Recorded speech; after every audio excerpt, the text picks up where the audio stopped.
Sir, ಈಗ ಜಗದೀಶ್ ಶೆಟ್ಟರ್ ಅವರು ಮತ್ತೆ ಬಿಜೆಪಿಗೆ ಹೋಗ್ತಾರೆ ಅನ್ನೋ ಒಂದು ಮಾತುಗಳು ಹೆಚ್ಚು ಕೇಳಿ ಬರ್ತಾರೆ. ಆ ಥರದ ವಾತಾವರಣ ಇದೆಯಾ ಸರ್?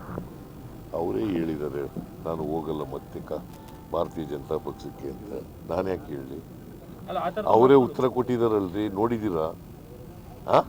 ಪದೇ ಪದೇ ಅದೇ ಮಾತುಗಳು ಬರ್ತಿದೆ. ಪದೇ ಪದೇ ಬೇಕು ಅಂತ ಬಿಜೆಪಿಯವರು ಪ್ರಚಾರ ಮಾಡ್ತಾ ಇದ್ದಾರೆ.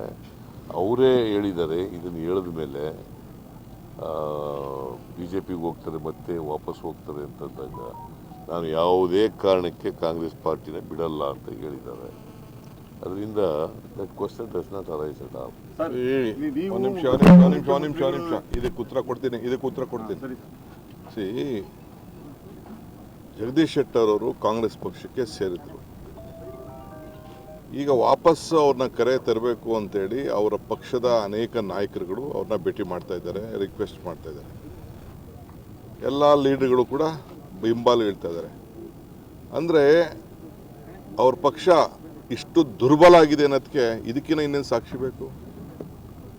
ಸೊ ಚುನಾವಣೆ ಎದುರಿಸಲಿ, ಕ್ಯಾಂಡಿಡೇಟ್ಗಳಿಲ್ವ ಅವ್ರಿಗೆ?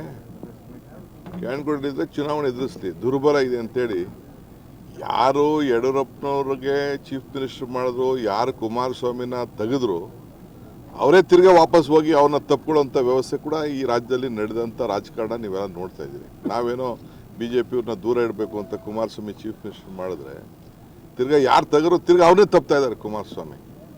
ಅಂದರೆ ಎರಡು ಪಾರ್ಟಿಯಲ್ಲೂ ಕೂಡ there is a lack of leadership, lack of confidence ಇದಾಗ್ತದೆ.